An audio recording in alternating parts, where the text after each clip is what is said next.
Vâng, kính thưa quý vị và các bạn, đây là những chuyến hàng mà trong đó có Việt Nam cứu trợ người dân Campuchia đang tị nạn với những cơn đạn pháo của Thái Lan. Người dân Campuchia lánh nạn các nhà tại biên giới Việt Nam và các nước láng giềng. Những người mà cứu trợ đây là một tấm lòng cao quý nhất, tấm lòng thương người với người Campuchia hiện thời đang bị khổ và vì những cơn pháo và những người ra đi không trở lại rất là khổ và hiện thời những nơi mà anh em đến các nước để hỗ trợ của lòng nhiều, nhưng mà tấm lòng của mọi người đều dâng hết đến người dân nghèo khổ.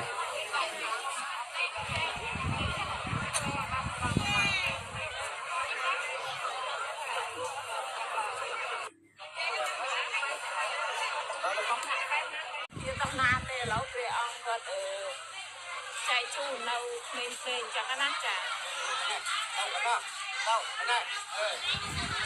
mình chân kia sạc chân cho nó bông bộ nơi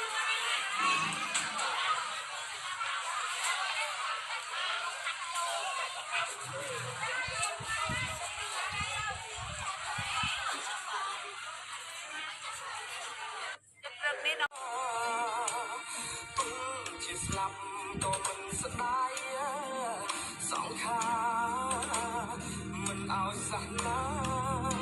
mình chiến trường man la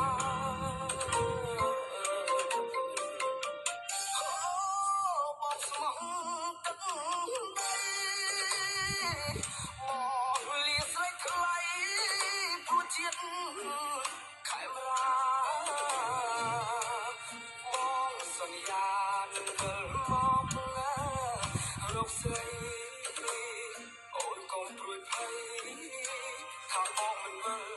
ជួយតាមរយៈសម្ដេចអូអស្ចារ្យមែនតើថាវិការ$1 លានច្រើនណាស់រកក្រុមហ៊ុនស្រុកខ្មែរបែបអញ្ចឹងក្រុមហ៊ុន Gasberg ដឹកមកកក្រើកនៅតំបន់បឹងកក់មកដល់ទីតាំងអ៊ីតមួដែលគាត់បានស្ដាប់និយាយទៅគឺគាត់ផុស Facebook ថាជួយតែមកតោនជួយតែអីណាដល់ពេលជាក់ស្ដែងមកដល់គឺគាត់សប្រៃក្រុមការងារដាក់ដល់20តោនហើយឃើញគាត់ដាក់ផ្លាកអក្សរច្បាស់130តោនណាជួយដល់ពីសឹកដូចខ្ញុំបញ្ជាក់អញ្ចឹងហើយមានតាំងពីទឹកសុទ្ធមានតាំងពីអី300កេះ300អីគឺគាត់ជួយច្រើនណាស់អញ្ចឹងសម្រាប់ពុកម៉ែបងប្អូននេះគឺជាសន្តានចិត្តរបស់